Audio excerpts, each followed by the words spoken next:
Chapter 1 Introduction to Vipassana Meditation. The aim of meditation.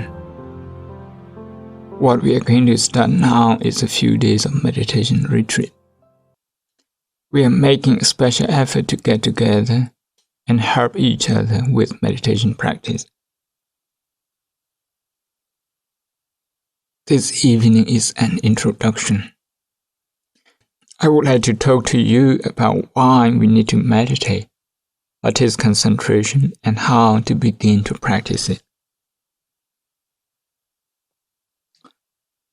To keep yourself physically healthy, you go to a gym for an exercise, which is to make yourself stable and physically strong.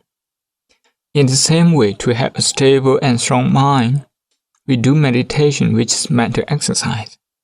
Many people associate meditation, however, with superstitious and extraordinary ideas.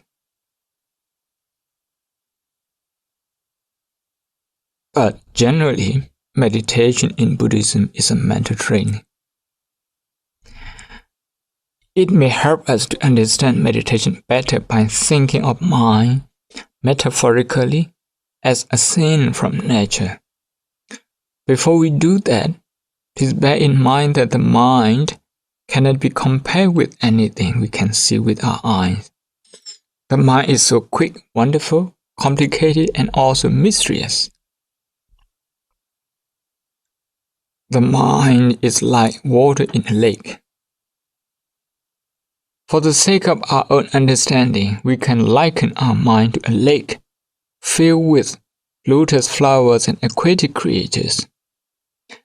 If you have a large lake filled with unpolluted water, you will have a green environment on which people around it can depend. The mind is something like the pure water and the lake is like our physical body. Imagine what would happen if there was a leakage of water. The lake would eventually go dry. The aquatic creatures and the lotus flowers would die. The green environment would no longer exist. People would no longer be able to depend on it. Here, note the word leakage. It suggests that the water is draining away without your knowledge. You are not aware of the leakage, the draining away, or the need to block the leak.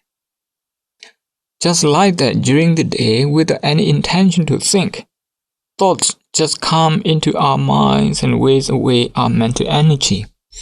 We get exhausted after 20 or 30 minutes of being immersed in wandering thoughts. So what do? We push them away and aside, which is a sign of being exhausted. Sometimes you cannot even sleep because mental energy is leaking away. Frustration at work is a leak. Agitation at work is also a leak. Mental energy is being wasted. You are not aware of it because it's just a leak. Worry is a leakage. If worry or fear is present in a person, then that worry is like a leak draining all his energy. That person will become exhausted. That will also affect his physical health. It's important to block this leakage of mental power. Just is crucial to protect the aquatic creatures and the lotus flowers in order to keep the environment clean and enjoyable. Suppose at work you meet someone behaving very arrogantly. It may be a colleague or a client. Let us suppose that you become very agitated. Agitation takes away mental energy. The day you feel agitation, you will feel more tired than on other days. This is not necessarily due to the workload, but because of agitation you experience at work. The next day, when you go to work, you may become agitated again. Suppose this happens daily. 1 week later, you come home and then may feel disturbed very easily. And you could start blaming others, sometimes your family, perhaps for a minor problem. You start quarreling, you start losing the ability to appreciate what your family is doing for you. So now, the aquatic creatures inside the lake begin to suffer. The lotus flowers are the members of your family. They cannot be happy around an agitated man. If someone is agitated in this room, not yet depressed, but simply agitated, then people cannot smile at all. The leakage of mental energy has that kind of effect on society, starting from your own family and friends. That is why it's important to know how our mind works and why we feel agitated, why we feel frustrated, why we feel unhappy, and of course also why we feel happy. So to know this, we meditate. When we discover our own agitation, frustration, disappointment, resistance, resentment, we should try to accept it and see it more closely. This will then surely lead us to understand it. Accepting the first noble truth. There are 4 noble truths. Suffering, dukkha satya, the cause of suffering, samudaya satya, the end of suffering, nirodha satya, and the path leading to the end of suffering, magga satya. The first one, the noble truth of suffering, means suffering exists in reality. Worry is suffering, agitation, aversion, frustration, and disappointment are all suffering. We do not normally accept these as suffering. Instead, we try to justify our own emotional reactions such as agitation. We try to blame others for our agitation instead of trying to understand and accept it. Suffering is an inseparable element of life. Therefore, when we meditate, we are going to see these things. We are going to accept suffering and then try to understand it. Vipassana meditation is about trying to understand the first noble truth, a universal experience. It's not for the Buddha, it's not for me, but for the one who meditates. We cannot share our meditation achievement, but the lack of meditation achievement is rather obvious. The state of our mind in relation to our environment will be reflected or indeed determined by whether or not we meditate.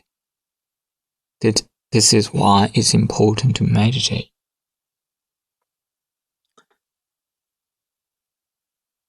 Let me now say something about meditation. The English word meditation does not contain any special Buddhist ideas. Some people think that meditation is to sit quietly, closing your eyes, thinking only what is good in your life, ignoring all that is bad, cultivating an optimistic view. Some people think meditation is extra work, has little to do with the majority of people in daily life, and is only for monks and nuns and old people who have retired and have time for it. Sadly, even for many born Buddhists, meditation is seen only as a practice for those who wish to achieve nirvana here and now, maybe as a shortcut. If you are not concerned about nirvana or becoming an arahant, in their opinion, you do not need meditation. In some religions, meditation means reflection on something in the past, what you have done, both good and bad. In our case, in the case of Buddhist meditation, to understand meditation, we have to go back to the original word, in the Pali language, which is bhavana. Bhavana means to develop mental ability.